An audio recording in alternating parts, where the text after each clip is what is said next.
हमार भैंसिया मुँह दी त राजपूत दह जाई, ई बातवा हई कहतारी।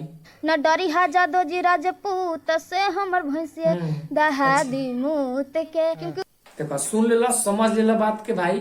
सबसे पहले हम तारा के ई बात बता दी कि हम जातिवाद एक ठोप नहीं की करत। एक गाना के हम खिलाफ बानिए से कि देखो भाई ई गलत गाना बाटे। अगर तू अहिर हो, यादव हो, तो बस यादव पर गाना गाओ, दूसरा जात के बदनाम मत करो। आ एमे कौन गाना गावल बा? अहिर राजपूत के दोनों के मिला के गावल बा, और वो भी दो हो गए। मतलब ई सब अश्लील गाना गावल गइल बाटे। तो ई गाना बिल्कुल गलत बाटे।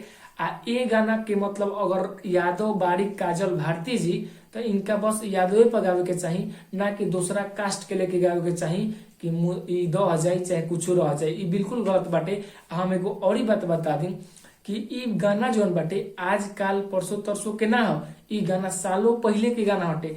आज ई गाना पर विवाद चलता कि मतलब वैसन बा वैसन बा, तो ई गाना पर ई गलत भी बाटे। ई गाना के विवाद वही घड़ी करे के चाही जब गाना आई रहे, तो गाना मतलब जौन भी आई रहे तो घड़ी कल जाई, तो वो घड़ी से सुधार हुई।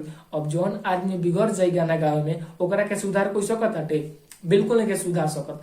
चाहे वो हमरा कास्ट के होके, चाहे रउआ कास्ट के होके, चाहे केहू के कास्ट के होके। जातिवाद कुछ नहीं के, जाति कोनो मायने नहीं के रखत। सब कोई भाई भाई बाटे।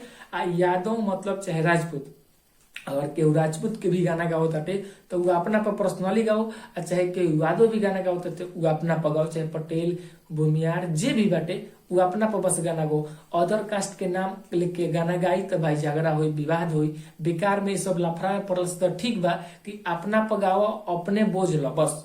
हम बता दी कि ई जौन गाना बाटे सालों पुराना बाटे। बहुत सारा मतलब गाना आइल गइल, लेकिन ई गाना फेन से विवाद में आ गइल बाटे।